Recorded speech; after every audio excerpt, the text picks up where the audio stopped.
Bye, dog.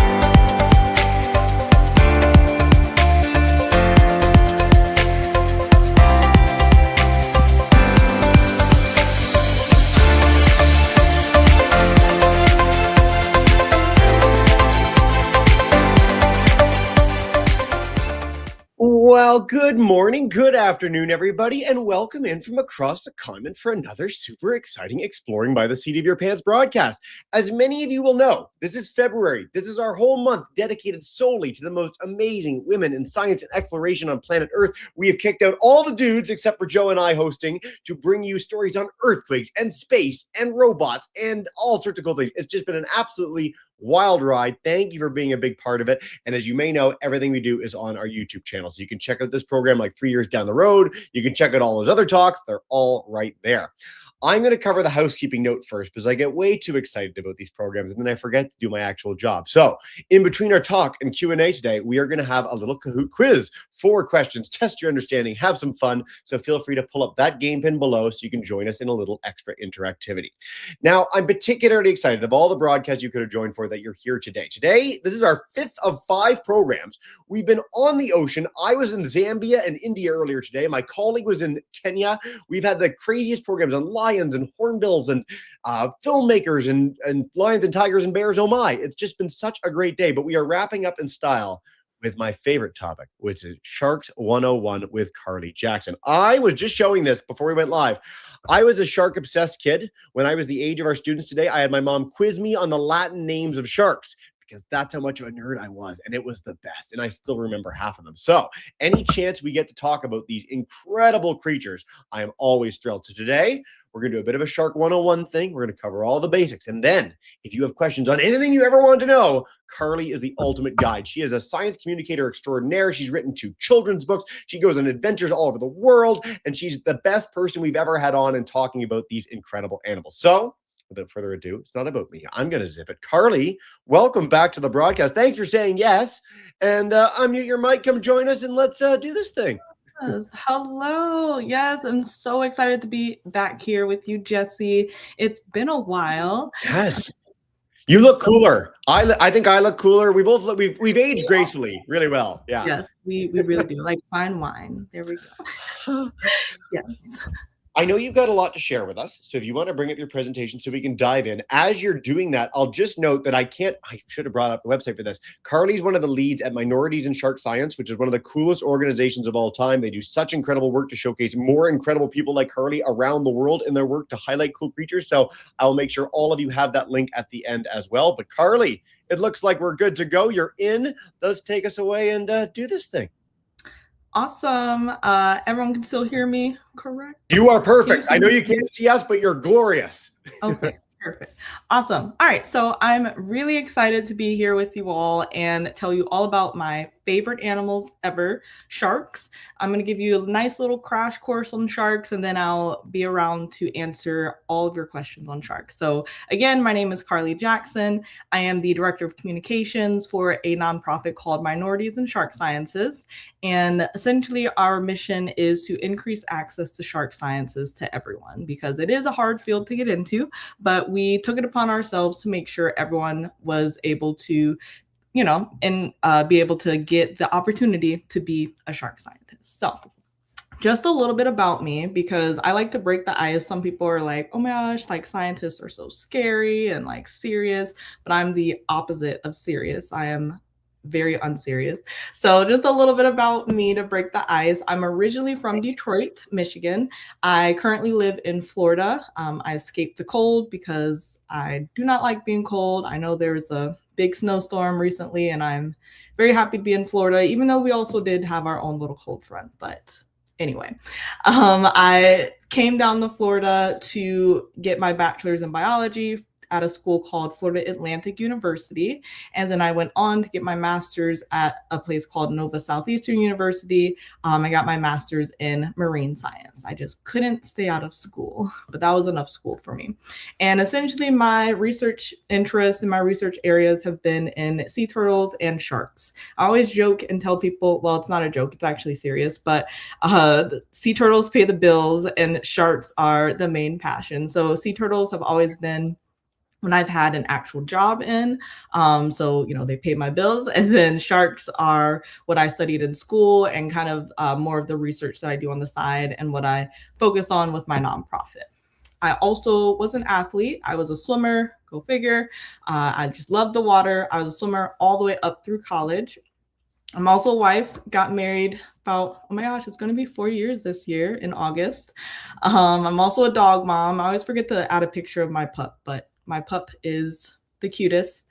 I'm the author of 2 children's books, and I have a 3rd one on the way. So keep an eye out on my social media. I'll be announcing that one sometime next month.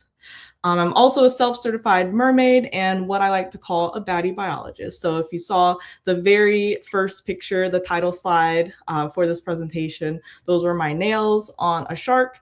I really make it a point to make sure people know that you can still be a girly girl and also be really into field work. I love field work. I love getting dirty, but I also like having my nails done. So.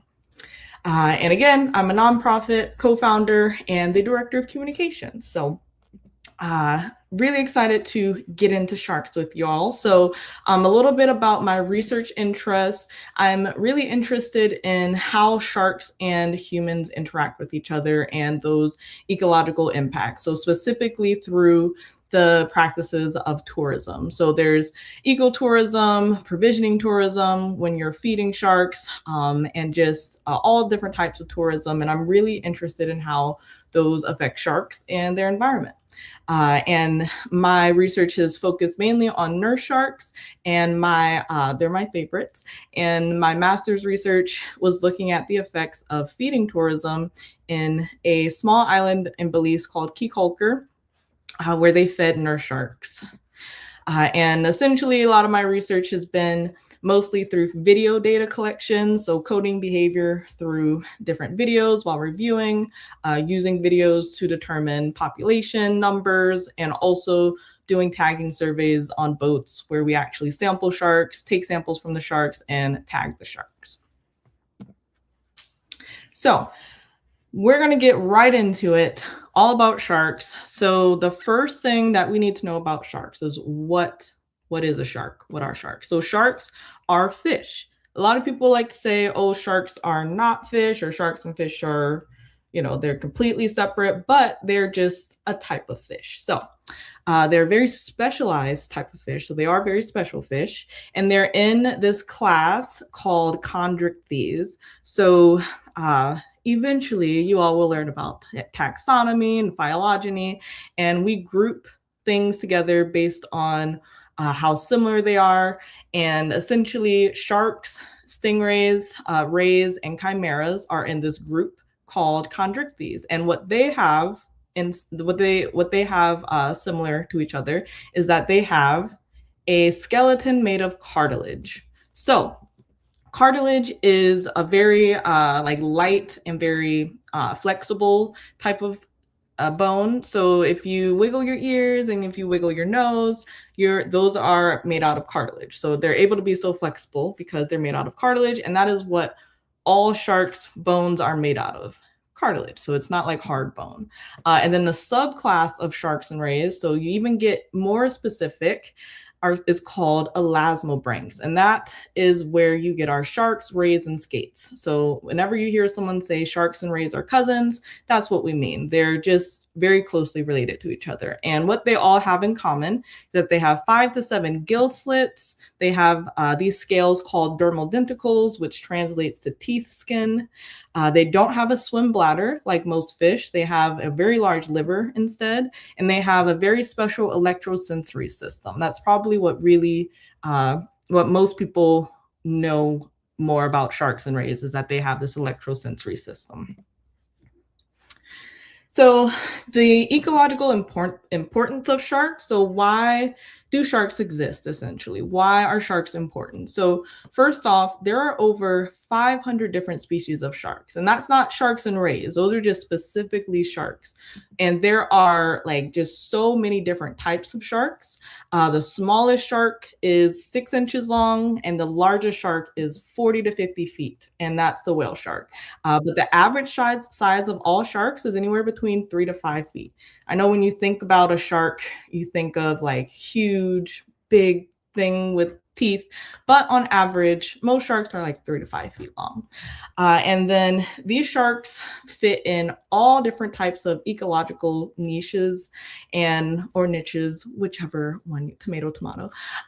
And that means that they fit in very specific roles in different types of ecosystems. So sharks are evolutionarily, I wish my picture would come up. There we go. That's my picture. Sharks evolutionarily are about like 400 million years old. And that means they've been here longer than trees. And they've been able to do that because they have so much diversity and they're able to fit in different types of environments. So there you'll find sharks in seagrass beds, but then you'll also find sharks in the deep sea, and then you'll find sharks in the open ocean, and they each have their own role. And they're what's called a keystone species. That means they're essential to the ecosystem structure and the function. So if you take sharks out of an ecosystem, that ecosystem is probably going to not do very well anymore. It's just going to collapse because sharks are their role is to clean up the ocean. So they usually are the ones eating the sick fish, the injured fish. They make sure their population of prey are nice and healthy. But unfortunately, sharks are very misunderstood. They have a bad reputation because of a lot of media and a lot of like movies that we watch. And, they really want to push fear of sharks, but sharks are actually really, really, really important for our oceans. And unfortunately, there are some shark populations that are in trouble.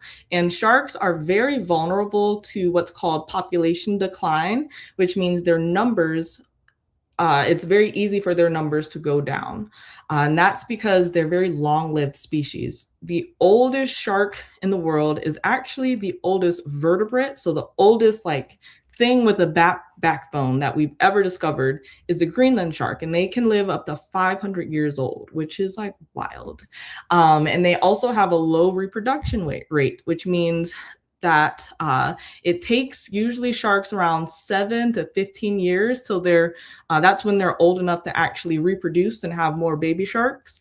And that's kind of a long time in the animal kingdom. And you have essentially from when you're just born up to 7 years until you're able to make more baby sharks. But between then, you have to make sure you're not getting eaten. So it's very hard for sharks to come back after their populations have been going down. And they have a slow growth rate. Just like I said, that sometimes takes them between 7 and 15 years till they can actually reproduce.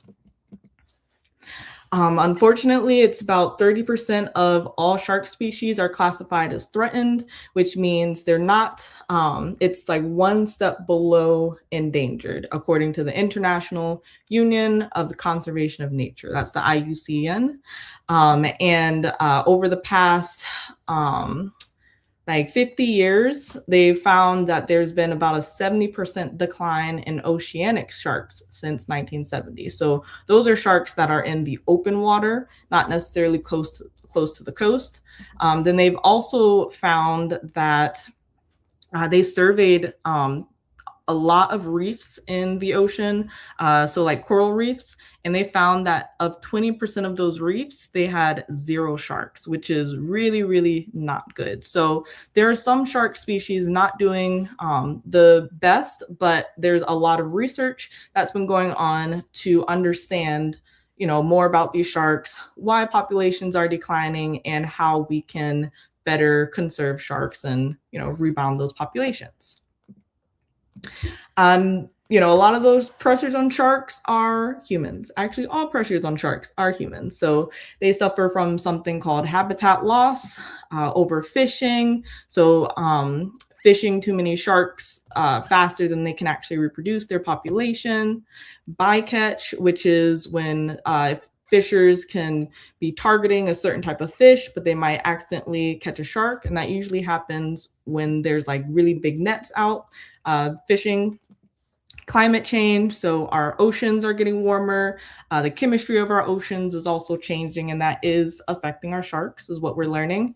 And of course, pollution can affect their habitats. It can also affect the shark's physiology as well, so them physically. And yeah, there's just a lot of research going into all the different things that we know. Well, research trying to figure out more things about sharks, because there's still a lot we don't know about sharks.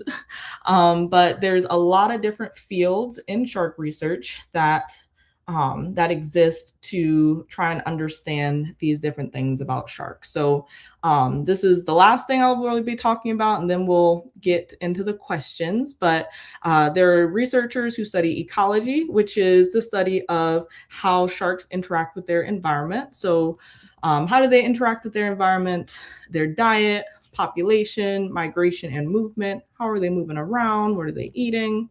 There's researchers who study the evolution of sharks.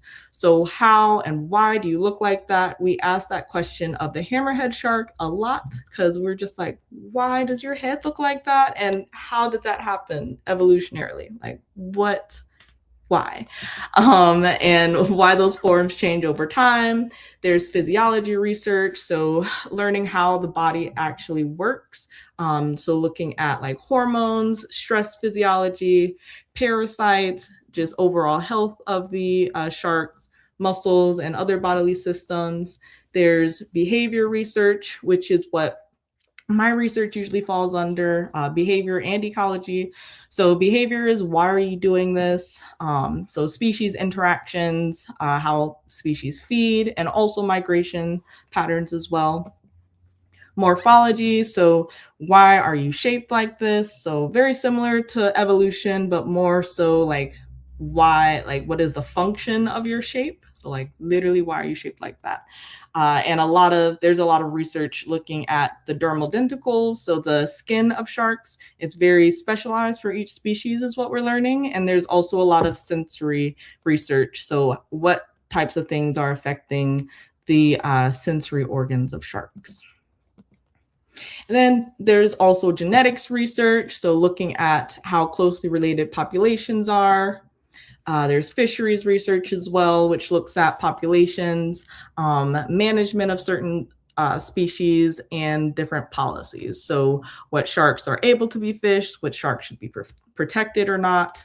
And yes, there's a lot of different avenues that you can go into with shark research. And yeah, there's a lot that we're trying to figure out still about sharks. But with that was my Sharks 101 like crash course. So I've time for questions. First of all, Carlee, thank you for your passion, your expertise, all of it. A great lead in to our epic Q&A sessions with all our classes. We are going to begin with a Kahoot. So for you, I think you might have done a Kahoot with us the first time you joined us, but it's 4 questions, test some understanding, have some fun, and the winner wins Carlee and I's everlasting respect. So no pressure at all. Some of these we covered elements of. Some of them are totally wonky and unrelated to the presentation, but they are about sharks, and we wanted to test your understanding with them too, because I have all the Kahoot power. So we're going to dive in with this. Carlee, if you want to give us hints along the way, you can. And then we're going to head to Mr. Hancock's class first when we go to our nice long Q&A. Here we go. True or false? Sharks have bony skeletons like we do. They're made of bone. What do we think? We talked about what sharks are made of. No, Carlee's sort of got a little bit of a head shake there. What did we grab earlier? Our noses and our ears. Do they feel like your arm or your leg? I don't think so. What's that material called again? By the way, we did shoebills as a bird earlier today talking about their weird physiology. So the fact that you've got 2 weird physiology things is awesome. And the answer is yes. Shoebills are wild. What's it made of? Let's reiterate. Carlee, our shark cartilage. There we go. Yeah. Cartilage is a really weird material that is insanely slippery. Like it's way slipperier than ice would be, and it allows all our things to sort of move on each other on our bodies, but it's the entire skeleton of something like a shark. All right. Sharks have been around for how long? 10 million years, a little longer than people. 55 million years, longer than whales. 150, longer than flowers. Or 450, which is almost twice as old as dinosaurs, older than trees, older than Saturn's rings. It's crazy. I love, when I was younger, at the age of our students, I knew about the dinosaur thing, but the Saturn's ring and the tree thing is really weird. Yeah, the trees and Saturn's ring, wild. Look at this mix-up. It's almost equal. So the answer is yes. Sharks are some of the oldest creatures on planet Earth. Like jellyfish are older, sponges are older, but not much else. So melodic liger is our leader. Silly honeybee is second. Let's go to question 3. The Greenland shark is the longest-lived vertebrate on Earth with a backbone. How old can it get? So people are like 80, maybe 100 if we're really lucky. Is it 100 years, 150, 200, or at least 250 years? And I will say, if you look at that super old-looking shark in our picture, might give you a bit of a hint. Let's get those answers in 5 more seconds. Old man. Old man. And we know this in a really cool way too. Yes, at least 250 years, which is crazy. To my knowledge, the oldest animal of any kind is a kind of mussel that's over 400. But for a big creature like that, it's totally outrageous that they can live that long. Melodic liger, keeping your lead. Silly honeybee, barely behind in second. For our final question, what can you do to help sharks? Maybe you're from Detroit or Saskatchewan or somewhere not on an ocean. What can you do to help? Can you tell people about them? Choose sustainable seafood, use reusable materials, and don't create litter. Or hint, hint, nudge, nudge, as might be the answer every time this appears. All of the above. What do we think? Let's get those answers in. We're going to go Hancock, Moore, LaVie, Cullen, and Miss Barajas in that order. All of the above is our correct answer. Way to go, guys. All right, let's see what that does to our leaderboard. And YouTubers, you can start sharing questions in the chat too. Agent Leopard is third. Second, is Silly Honeybee in first? Was it a wire-to-wire win? It might be. That doesn't happen very often. It is Melodic Liger. Way to go. LaVie screaming and jumping and yelling. So I'm assuming she is our Liger. And way to go. All right, Carlee, let's do this thing. Whew, we're going to buckle up for 20 minutes of Q&A. Mr. Hancock's class in Georgetown, come on in and take us away. Hey. Hey, sad to say we didn't get your eternal respect today, Jesse. You have it forever. It's permanent for you. Okay, I appreciate that. One of my students was wondering, how many teeth do shark have? Can they grow them back? Yes, so sharks have around it varies depending on the species, but they can have a couple hundred teeth, and they never run out of teeth. So they can go through up to 50,000 teeth in their lifetime.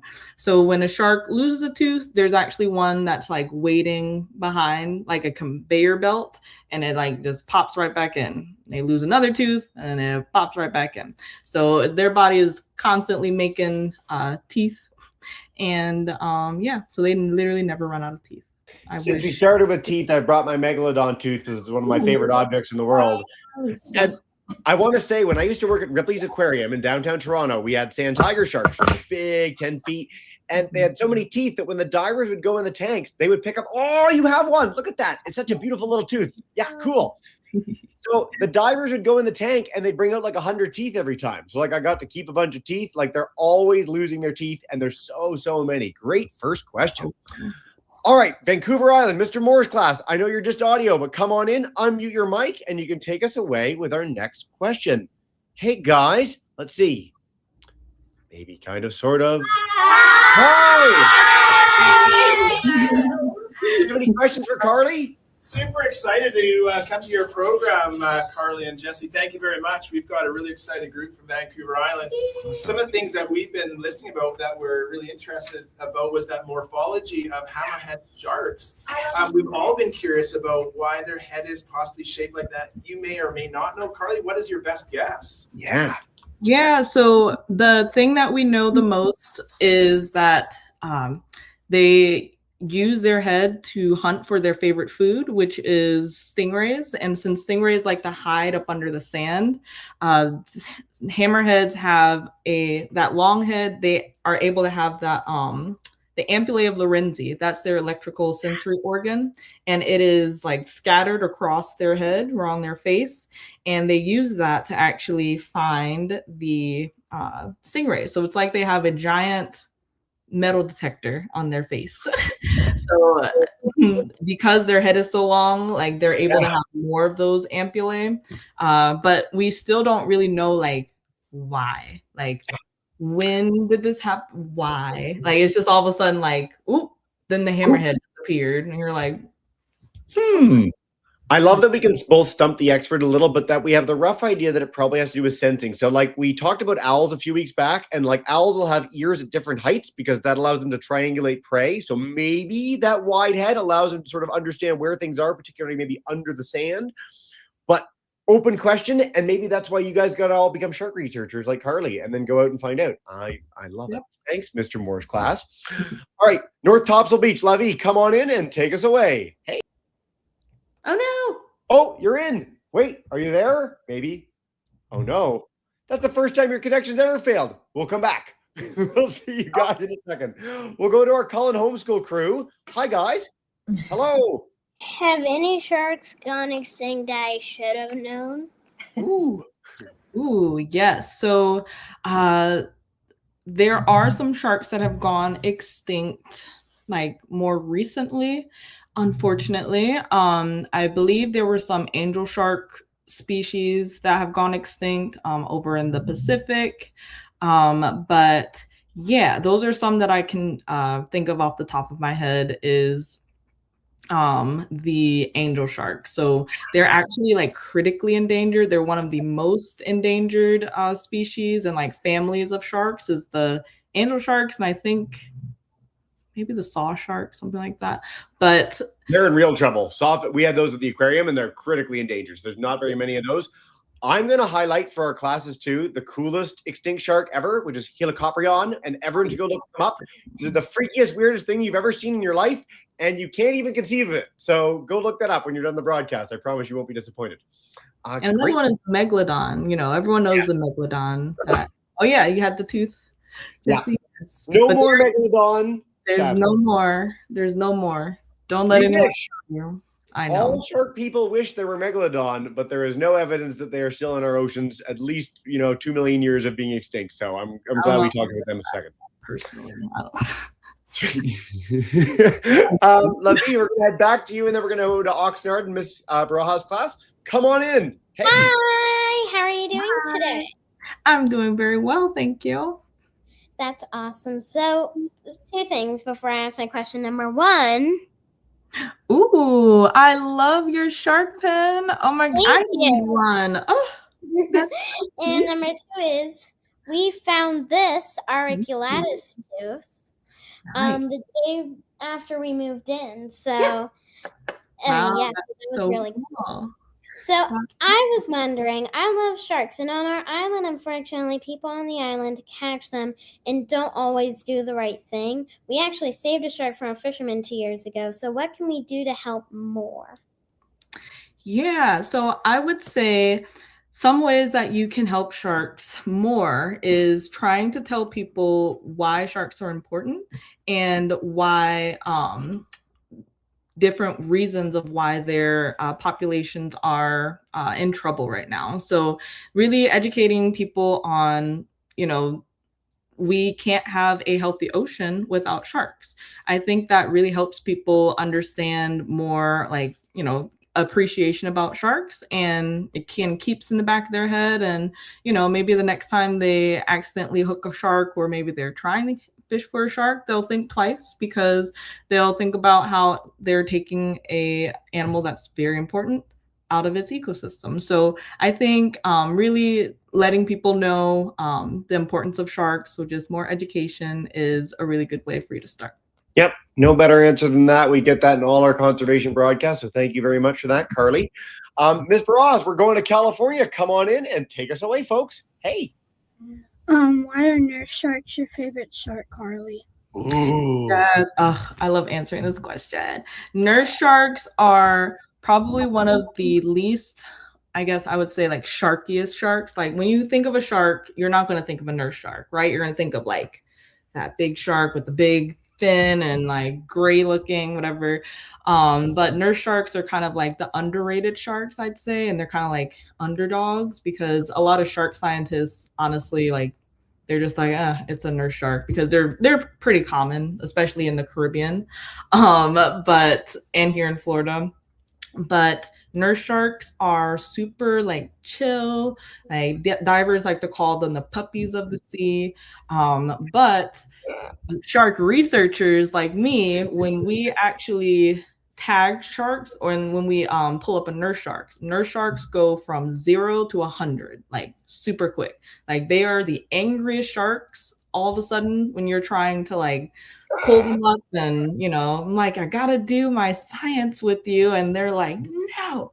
And every other shark species, fine. Nurse sharks, absolutely not. So like, I don't know, I just really love that about them, that they kind of trick you a little bit. And they're like, oh, I'm super chill, but if you try me, I might not be too happy. So they're just funny like that. I don't know. One of my joys at the end of broadcasts is to send along like the best highlight clips to our social media person to get up, and you mimicking a nurse shark is going to be the top of that list. So thank you for that. And they're so cute. They're like pretty cute. They're adorable. Cutest is we can discuss. We got all.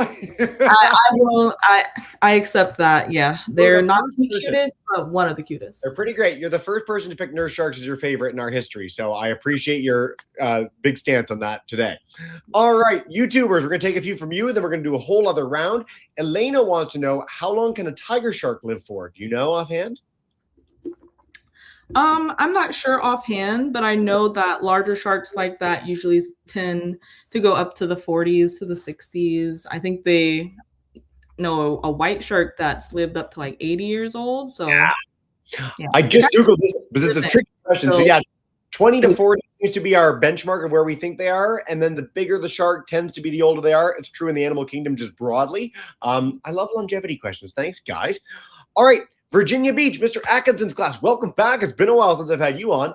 They want to know how sharks, with sharks being sort of the cleaners of the sea, the sort of apex predator, how do they know which fish are sick and should be eaten? How do they pick their prey?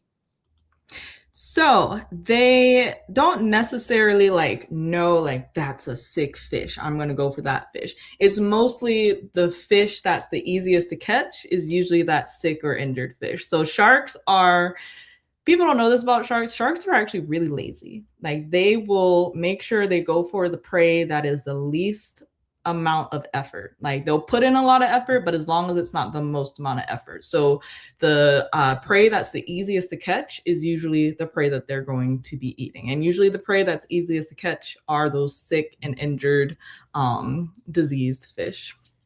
We put in a Wendy's in my town recently, and there's like 100 cars lined up down the highway all the time because people too like to go for the easiest fast food rather than do something big and cooking themselves. This is a universal thing in the animal kingdom. If things can't conserve energy, they will conserve energy. So I love that we got that question. Thanks, guys. All right, second round, because we're whipping through these, everybody. Mr. Moore, I'm going to head back to you guys. If you want to unmute your mic, come on in and take us away. Hey, let's see. Hi.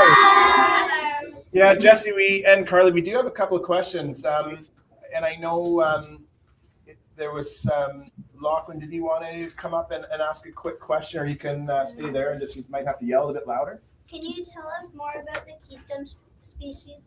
Ooh, yeah. What about it? And also the other question, if we can do too, it was pretty interesting. We wanted to find out where are most of the shark species located. If there's one area where there's an abundance of sharks, where might that be in the world? Very cool. Yeah, so I will answer your second question first because it's real quick. There is, off the top of my head, I immediately thought of the Bahamas. They have what's called a shark sanctuary. So a lot of their waters you're not able to fish for sharks. Maybe there's certain species, but for the most part, they are a shark sanctuary. You can't fish for sharks. You can't harm sharks. They're used mainly for tourism. But that is the first place that I thought of. That's like, usually you can find all types of sharks in just a lot of sharks in general in the Bahamas. And then more about the keystone species. There are so many different examples of keystone species, both in the ocean and terrestrial, so on land. But when we talk about keystone species, they are species where if you take that species out of its ecosystem, that ecosystem is going to collapse, and it's going to, they play such an important role that the ecosystem essentially depends on that one species.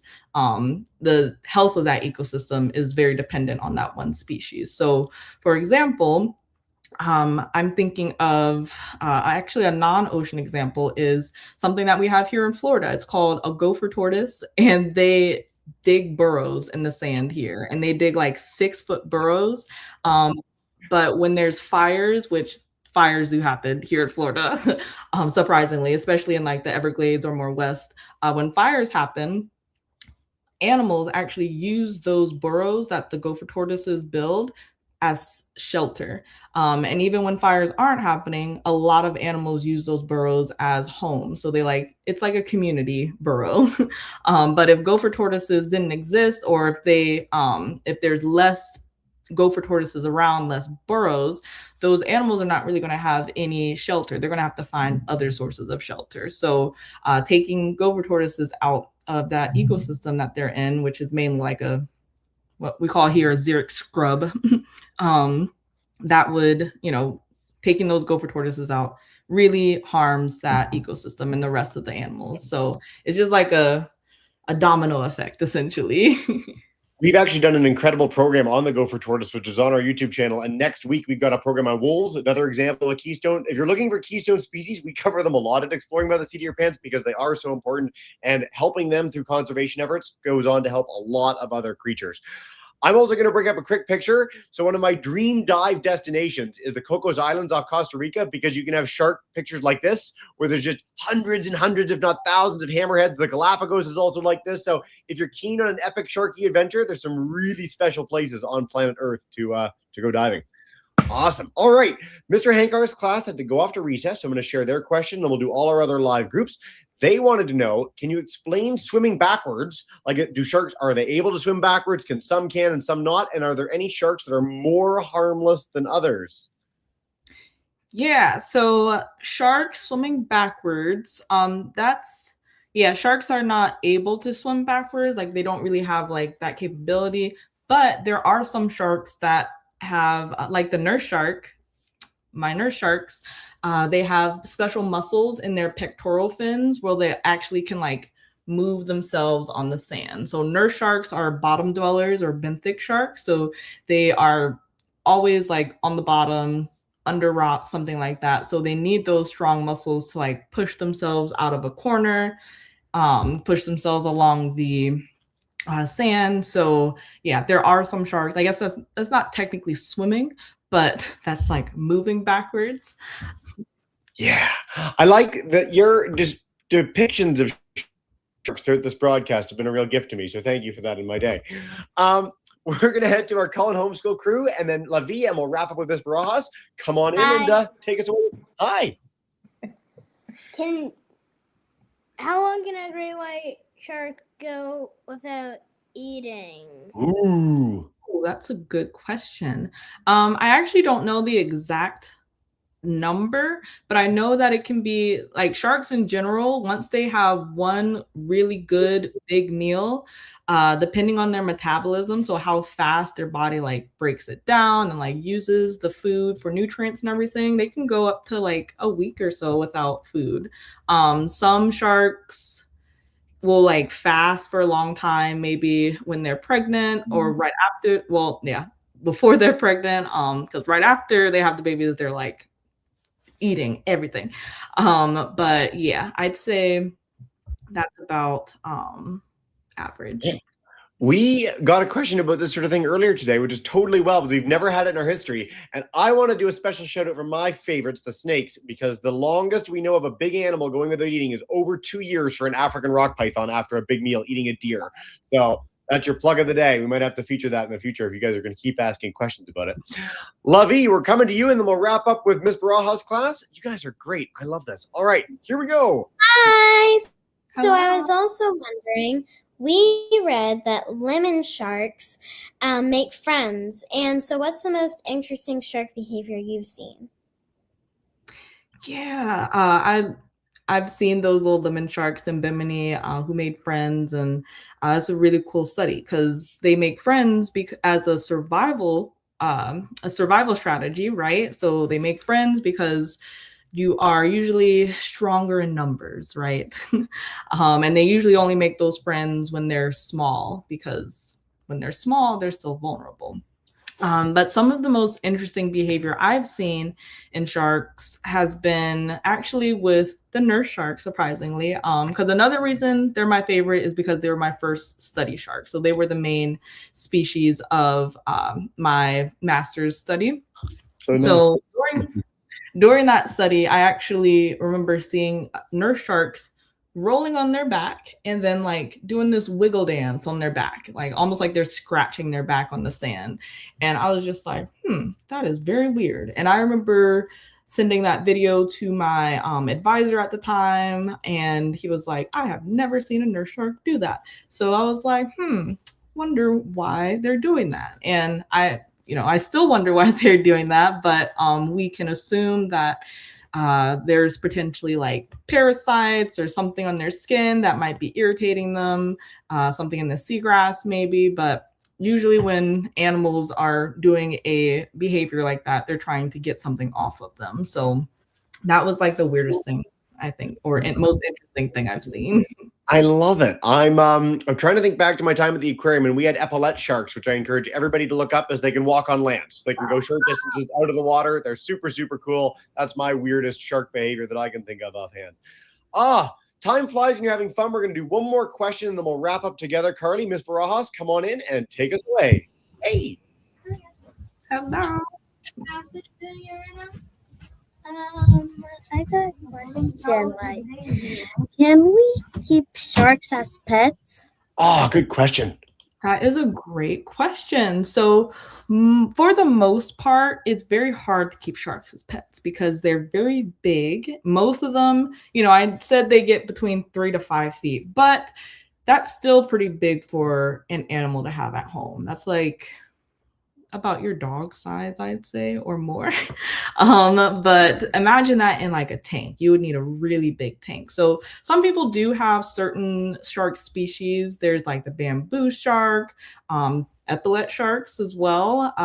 They're able to have them as pets, but it's usually people who have them as pets are very like experienced. They've had aquariums before. So it's not like something you can just go buy at the pet store. But yeah, you're able to have them as a pet, but it's just very, very, very hard to take care of them. I will say, like, again, having worked at the aquarium, done a bunch of programs with the aquarium in the past, like even high-level animal care professionals lose sharks sometimes. It's very challenging to take care of sharks. They're very delicate animals when you have them in a place like a tank. So probably best to stick with dogs and cats and things that we're used to, but it's certainly a very neat question. Carlee, it's been so fun having you on. I can't encourage our classes enough to check out your website, your Instagram. There's so much to explore and discover there. Is there any final message you want to leave us with before we bring in our kids to say a big thank you and farewell today? Yeah, well, sharks are amazing, and it's okay to have a healthy fear or respect for them, but it's really important to know that sharks are one of the biggest reasons, or they're one of the main things that keep our ocean very healthy. So sharks are amazing, sharks are cool, and yeah, that's my final message. No better message than that. Carlee, thank you so much for joining us as part of our big special month. And as you know from your last time joining us, we wrap up by bringing in everyone to say a big thank you and farewell. So if you're at home and you're on YouTube, you want to scream and yell and annoy the principal, you have our permission, please do. But Mr. Moore, our calling homeschooler, Miss Baraz Lavi, thank you so much. Thank you so much.